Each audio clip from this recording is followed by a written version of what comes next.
अनुष्का शर्मा जब पहुंची एक टॉक शो पर तब उनकी बातों से ज्यादा उनके लिप्स बन गए talk of the town. Anushka के थिन लिप्स सडनली नजर आए बिग, जो था काफी नोटिसेबल। अपेरेंटली अनुष्का को उनके बदले हुए रूप के लिए लोगों से काफी क्रिटिसिज्म मिली है। क्रिटिसिज्म्स कुछ ऐसी मिली कि अनुष्का ने माइक्रो ब्लॉगिंग साइट पर अपने फैंस और पब्लिक के लिए एक लंबा चौड़ा मैसेज लिख दिया, जहां उन्होंने अपने लिप जॉब के बारे में एक्सप्लेनेशन देने की कोशिश की। यूं तो कॉस्मेटिक सर्जरी बॉलीवुड स्टार्स के लिए कोई नई बात नहीं है, तो ऐसे में अगर अनुष्का ने लिप जॉब करवाया भी है तो क्या लोगों को उन्हें जज करना चाहिए, और क्या अनुष्का को अपने एनहांस्ड लिप्स के बारे में एक्सप्लेनेशन देने की जरूरत थी?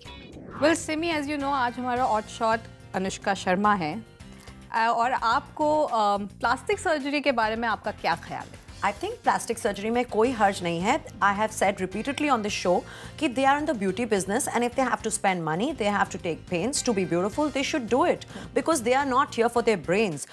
ये लोग जब बॉलीवुड में आते हैं, they are handpicked there because they're also beautiful. Of course they can act, but जो लड़कियां एक्ट नहीं भी कर पाती हैं, वो भी यहाँ पर चल जाती हैं. एक्टिंग तो ये सीख ही लेती हैं, but primarily they are picked for their looks, their beauty, and of course their sex appeal. So it is their job to keep themselves well maintained, to make sure that they're looking good all the time, they are groomed, and there is nothing wrong in it because ये लोग करोड़ों charge करते हैं एक movie के लिए, and if they are not going to spend on their upkeep and take care of their maintenance, it is letting their fans down.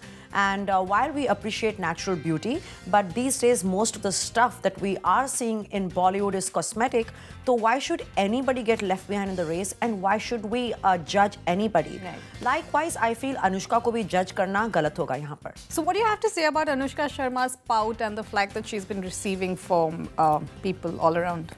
जैसे कि मैंने कहा कि हमें अनुष्का को जज नहीं करना चाहिए, लेकिन अनुष्का ने जैसे रिएक्ट किया है, बहुत ही भीगी बिली अप्रोच रही है उनकी. It's like you have done it, it's your body. It's one thing to kind of sheepishly deny it, but ये कहना कि मैं इसको सपोर्ट नहीं करती हूँ, यू नो, अनुष्का को ये ध्यान में रखना चाहिए कि a lot of her colleagues are indulging in cosmetic surgery, and when she is running down cosmetic surgery, what are her colleagues thinking of her and how are they feeling? And if Anushka is trying to say that is just a lip balm और some kind of temporary procedure that has just done that for her, we all know what happens. It's there for our viewers to Google, and come on, who are we kidding? It's just that some people choose to say yes, I've done it, and some people say no. Right. But अभी जैसे कि मैं कुछ करवा के बैठ जाऊँ और फिर कहूँ कि oh, you know, this is something I don't support, this is something I'm against, I think that is being hypocritical. Yeah. पर लोग बहुत ज़्यादा judgmental हो रहा है. So do you think that Anushka needs to react any further? Frankly, it's up to Anushka, but I think she has attracted more attention by writing the open letter. आजकल open letter लिखने का trend आ गया है. After Katrina Kaif, she has really popularized it. But यहाँ पर fans भी कई बार जीने नहीं देते हैं. बट कई बार यहाँ पर हमारे जो ऑडियंस हैं वो भी हार्श हो सकते हैं.